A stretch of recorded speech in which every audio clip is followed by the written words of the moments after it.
Ça fait plusieurs semaines que j'ai pas touché à un seul jeu vidéo. Et par cette anecdote insipide, on peut le dire, ça cache et ça dit quelque chose de, de plus profond, peut-être de plus problématique. J'ai toujours été un très très grand joueur de jeux vidéo et, euh, et j'ai toujours, enfin, ouais, dans ma mémoire, globalement, depuis ma toute première console qui est la Nintendo DS, j'ai toujours joué. Que ce soit dans un premier temps sur la DS, puis sur la Wii, puis après je suis passé sur la PS4 et sur mon PC. Et je vous avais fait une vidéo il y a pas très longtemps où je racontais qu'effectivement, je prenais pas forcément le temps de faire les choses et à quel point le gaming pouvait être imbriqué dans un rapport de force avec la productivité. Moi, je suis entrepreneur depuis 2021, donc depuis mes 17 ans, depuis que j'ai eu mon bac. J'ai arrêté mes études pour ça. Et donc, j'ai eu à disposition, enfin, j'ai pas de contraintes, j'ai pas de patron, j'ai pas de. Je travaille seul chez moi en tant que freelance sur différents projets. Et donc, j'ai à ma disposition l'entièreté de mon temps, surtout depuis que j'ai quitté les pompiers, j'ai vraiment plus aucune contrainte horaire. Et donc, globalement, je peux faire à peu près ce que je veux de mon temps. Et je l'ai dit dans cette dernière vidéo, quand j'ai eu cette abondance de temps, ça a été à partir de ce moment-là où ma vie a été le plus déséquilibrée. Parce que j'ai eu énormément de mal, et j'ai encore aujourd'hui énormément de mal, par cette preuve, à faire la rupture entre, enfin, créer des points de rupture entre mes journées de travail, des journées un peu plus détentes, enfin des parties un peu plus détentes dans mes journées, etc.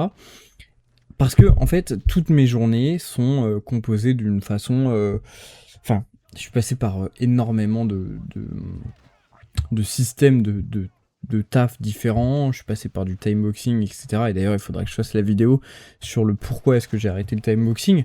Mais en fait, je me suis retrouvé avec une immensité de temps et des projets, des rêves, des envies, etc. Et j'ai pas réussi. Et encore aujourd'hui, je n'ai toujours pas trouvé la recette magique pour cadrer tout ça, c'est-à-dire le matin, faire telle chose, enfin, en fait, non, juste avoir des moments de travail, avoir des moments de détente, avoir des moments de dev perso, où je fais du sport pour moi, où je passe du temps avec mon chien, où je passe du temps à lire, à apprendre, etc. Et j'ai pas réussi à faire la distinction. Et je me suis laissé embarquer dans mes projets de business, et puis quand j'ai le temps de dev perso, et en fait, j'ai mis totalement de côté le divertissement pendant un temps, ou du moins que c'était un divertissement qui n'était pas choisi. Et je prends cet exemple de jeu vidéo, parce que j'y pensais tout à l'heure, je suis allé marcher 20 minutes parce que j'ai bossé toute la journée, et ça fait quasiment 3 jours que je bosse sans discontinuer sur la création de mon second cerveau. En fait, j'ai utilisé l'outil site de ChatGPT qui permet de créer un site et une micro, euh, une micro application, et ça m'a permis en fait de créer mon propre second cerveau, en fait mon propre système d'organisation et de création, quelque chose que je cherchais dans des applications diverses et variées depuis des années et des années. Et je pense que l'application la plus modulable qui m'aurait... Enfin, en fait, à la base, je l'avais fait sur Notion, parce que c'était certainement l'application qui me permettait de faire le plus de choses et de moduler le plus de choses.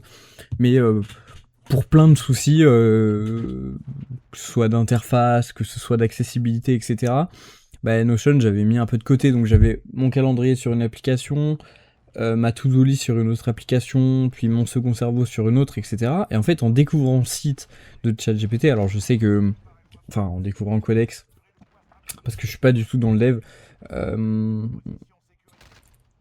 même si je sais que d'autres IA le font, et ChatGPT le propose maintenant depuis un certain temps, mais en découvrant toute cette partie-là, du fait que je pouvais créer à mon image, ajouter les fonctionnalités que je voulais à mon second cerveau, etc., tout designer de A à Z, que ce soit l'UI, l'UX, etc., je suis tombé sur une mine d'or, et en fait, depuis 3 jours, je suis entièrement sur ça. Je renouvelle et heureusement que... Enfin, j'ai la version évoluée de ChatGPT. Donc en fait, j'y dépense l'intégralité de mes crédits là-dedans. Et, et bah ça me... En fait, ça occupe mes journées, ça occupe mes comment ça s'appelle, bah, mon temps. Alors attendez, je vais juste regarder une chose. Parce qu'en fait, bah, c'est un outil qui est profondément... qui est profondément incroyable, parce que ça me permet de... Bah ouais, ça me permet juste de... Ouais. Ça me permet de personnaliser de A à Z mon second cerveau, etc. Bon, bref, je vais pas m'étaler dessus. Mais c'est là où, en fait, je suis allé me balader 20 minutes avec mon chien à côté de chez moi, et en fin de soirée pour souffler, etc. Et même si lui, en fait, c'est qu'en ce moment il fait extrêmement chaud, donc là, encore une fois, il est 21h et il doit faire 33 degrés, un truc comme ça. Donc en fait, à part le matin, à 6h du matin, je peux pas le sortir. Et là, je me suis dit, bon, bah vas-y, on va sortir pas très longtemps, 20 minutes, et même moi, ça m'a permis de souffler. Et j'ai pris ce recul sur ça. Et en fait, immédiatement, c'est quelque chose qui m'a frappé au visage, parce que je me suis dit, certainement, un des divertissements que t'aimes le plus, en dehors des relations sociales, de passer du temps avec mes amis, de passer du temps avec ma copine, etc., bah, c'est de jouer aux jeux vidéo, c'est de découvrir de nouvelles choses, pas forcément des FPS ou des choses comme ça, parce que en somme, bah, en fait, ça serait mentir de dire que j'ai pas touché aux jeux vidéo ces dernières semaines, parce que bah, j'ai dû record tous ces gameplays sur des codes, mais c'est pour moi pas forcément les jeux vidéo. Enfin, pour moi, c'est un peu du jeu vidéo générique. C'est plus de la compétition. Ça n'a rien à voir avec le fait de vivre une expérience, vivre une aventure, etc. Et c'est dans ce sens-là où je dis que j'ai pas réussi à toucher aux jeux vidéo depuis plusieurs semaines, parce que je me suis laissé embarquer dans une... en fait, c'est très simple. Quand on arrive dans une situation qui est la mienne aujourd'hui, c'est-à-dire qu'on a des projets, on a des envies, on a des réalisations, et c'est là où c'est très pervers, on va le voir, c'est que bah, on sait qu'on a énormément de choses à faire. Et j'en parlais dans la vidéo Deep Work. Si vous avez, si par exemple vous voulez ouvrir un restaurant, vous avez entre l'idée du projet et la réalisation de ce projet plusieurs milliers d'étapes. Alors, ça va dépendre, dans tout business, c'est exactement pareil. Alors, même, je pense que pour un restaurant, en fait, ça dépend de comment vous décomposez vos étapes, mais enfin, vos tâches. Mais en fait, c'est des milliers, des milliers, des milliers de tâches pour que l'idée se concrétise, tout simplement. Et c'est un peu pareil dans tous ces dans tous les business, dans toutes choses, en fait. Quoi que vous fassiez, que vous créez, que vous fondiez un restaurant, une entreprise, que vous lancez en freelance, etc., vous avez, pour accéder à la situation que vous espériez, bah, des milliers de tâches qui vous séparent de l'endroit où vous voulez être. Et donc, ces milliers de tâches, comme elles ne sont pas réalisables en une seule journée, en somme, si vous avez à votre disposition l'intégralité de votre temps, vous pouvez ne jamais vous arrêter en dehors de vos contraintes physiologiques. Et c'est là où la différence... Enfin, il y a une différence avec le salariat, c'est que dans le salariat, le principe, il est exactement le même. Si vous êtes salarié dans une entreprise, bon ben votre boss, s'il a toujours une envie de croissance, il pourra vous donner des milliers, des milliers, des milliers de tâches, parce qu'il y aura toujours quelque chose à faire. Maintenant, votre salariat est vous défini par vos horaires de travail, votre 9h, 17h. Donc c'est-à-dire qu'à partir de 17h, vous, c'est plus votre responsabilité, et vous partez du moment que vous avez fait votre taf de 9h à 17h, vous partez de votre environnement de travail. Là où est toute la différence avec moi, et avec les millions d'entrepreneurs et énormément de monde, et d'ailleurs, en fait, ça s'applique aux gens qui sont aussi dans le salariat, et ça s'applique à toute personne qui a un projet.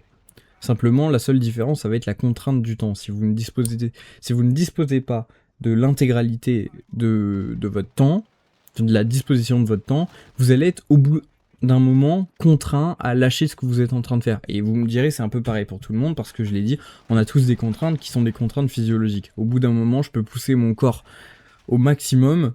Au bout d'un moment, mon corps me dira, va te faire foutre, ça sert à rien, tu vas pas bosser parce que t'as aucune capacité de concentration, t'es juste crevé, donc va te coucher, va manger, va faire autre chose. Parce que, et là aujourd'hui, bah, ça a été exactement pareil. En fait, j'aurais pu très bien continuer de travailler à partir de 20h, sauf que j'avais le cerveau qui était complètement cramé, et donc ma productivité aurait chuté de 50%, 60, 70 ou 80, et en fait j'aurais pu persévérer jusqu'à ce que mon cerveau il shut off et il me dise non mais mec c'est bon, tu n'iras pas plus loin.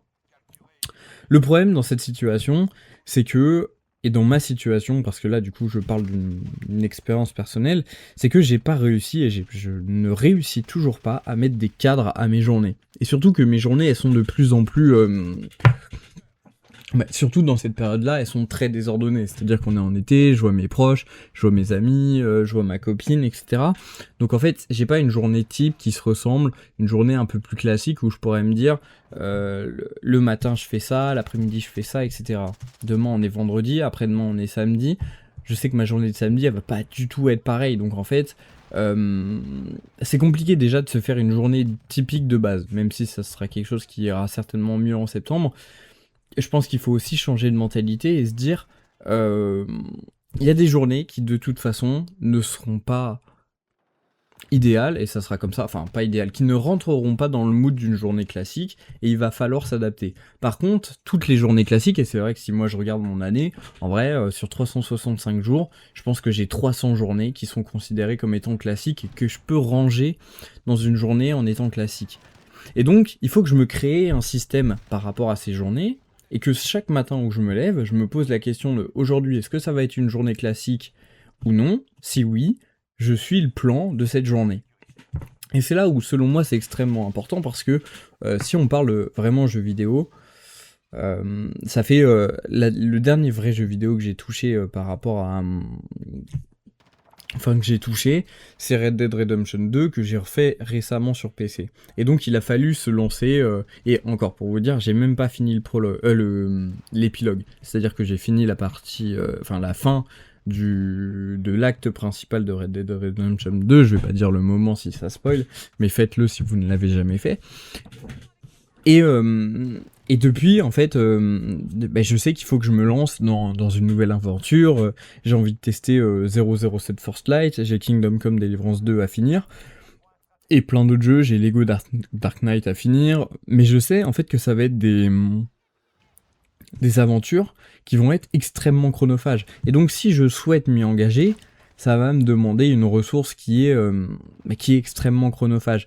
Et c'est là où je vous disais que tout à l'heure, le système de travail est extrêmement pervers. C'est que le cerveau, et surtout pour les personnes qui sont un minimum ambitieuses, il a toujours envie de faire plus. Donc en réalité, comme je vous disais tout à l'heure par rapport à votre restaurant, en fait vous pouvez ouvrir un restaurant et vous avez des milliers de tâches à faire par rapport à ça. Mais en réalité, le cerveau il déteste le vide.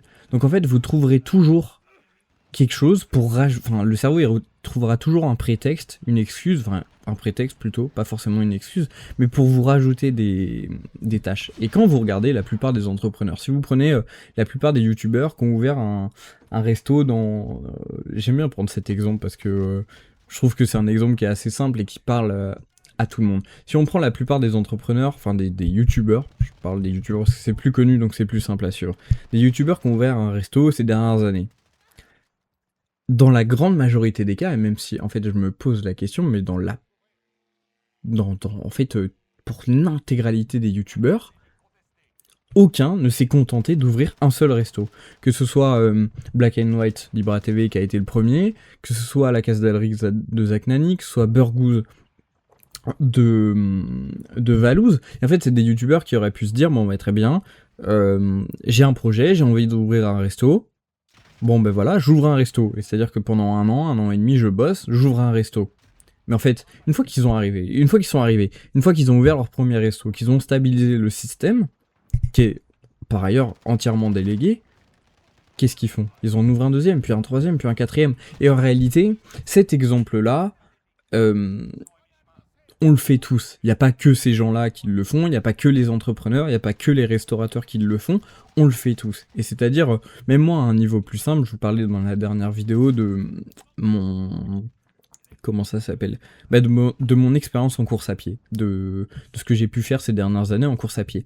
Et c'est vrai que bah, j'ai commencé simplement par un 5 km, puis par un 10 km, puis par un semi, puis par un marathon, et je l'ai toujours dit en fait, à peine une course était finie, que malheureusement, bon ça c'est un autre problème, le fait que je profitais pas assez de ce que je venais d'accomplir pour toujours regarder plus loin, mais je me suis toujours inscrit à une autre course. Et idéalement, je me suis toujours inscrit à des courses de plus en plus dures, et j'ai toujours visé de plus en plus haut.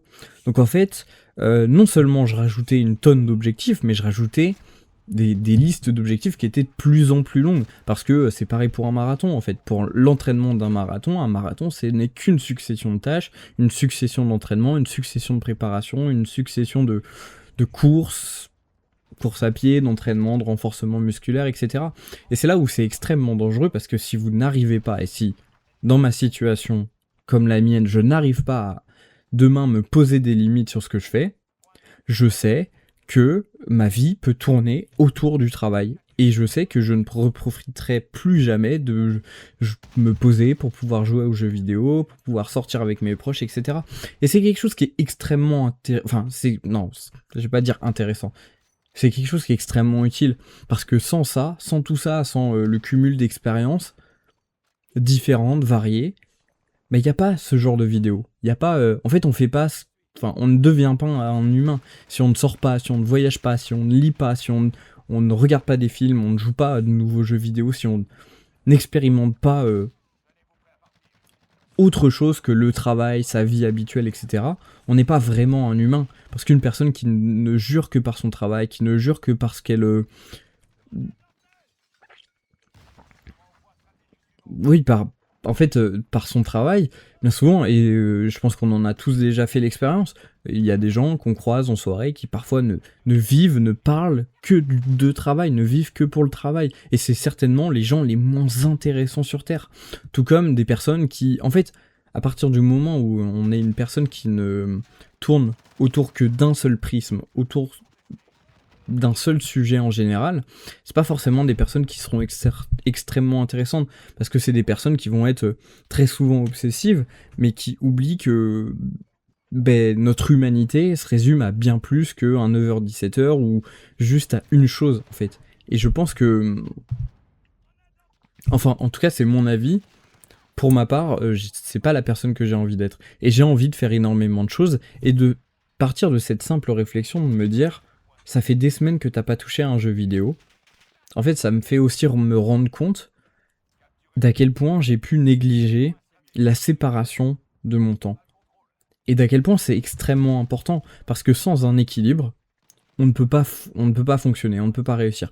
J'ai essayé des modes de vie extrêmement déséquilibrés au cours de ces dernières années, ça n'a jamais fonctionné, ça n'a jamais réussi, et aujourd'hui ça sera exactement pareil. Donc, j'ai besoin de retrouver... un équilibre, je vais travailler sur ça. J'ai déjà des idées, en fait j'ai déjà une structure à la base qui je pense peut me convenir avec une structure en 3 niveaux, c'est-à-dire pour les journées plutôt classiques, c'est-à-dire le matin je vais caler tout ce qui est dev perso, l'après-midi je vais caler tout ce qui est travail, et la soirée je vais caler tout ce qui est divertissement, et je pense que ça peut être quelque chose d'extrêmement sain, de juste compartimenter ma journée, et pas de toujours... en fait, parce que si je le voulais, et si je suivais mes journées instinctivement, j'aurais la tête tous les jours dans le travail, et ça serait impossible, ça serait impossible à suivre. Et c'est pas comme ça que j'ai envie de vivre ma vie. C'est pas comme ça que j'ai envie de vivre tout simplement. Et c'est pour ça que rien qu'une petite réflexion en balade, ça peut... comme quoi ça en dit énormément de choses. Mais bref, j'ai du travail à faire par rapport à tout ça. Et je pense que c'est important aussi pour tout le monde de le prendre en compte, et de se rendre compte que une vie déséquilibrée, ça peut rapidement arriver, et que beaucoup blâment le salariat, beaucoup blâment le problème d'avoir se sentent limités par un travail, par des horaires fixes, etc. Mais c'est vrai que, à contrario, quand j'étais au pompier, ou quand même j'étais plutôt au lycée, avoir des horaires fixes, ça me permettait aussi de me dire, de me fixer dans ma vie. Et Et en fait, de délimiter un moment où je travaillais, un moment où je pouvais plus me reposer, et ça mettait dans un sens utile. Alors, est-ce que ça vaut le salariat? C'est une autre question. Mais maintenant, je pense que il faut avoir de la nuance par rapport à un peu plus de choses. Bref, c'était la petite réflexion du soir. Je vais vous laisser, on se retrouve comme d'habitude demain à 18 h. Prenez soin de vous, portez-vous bien, et passez une bonne soirée.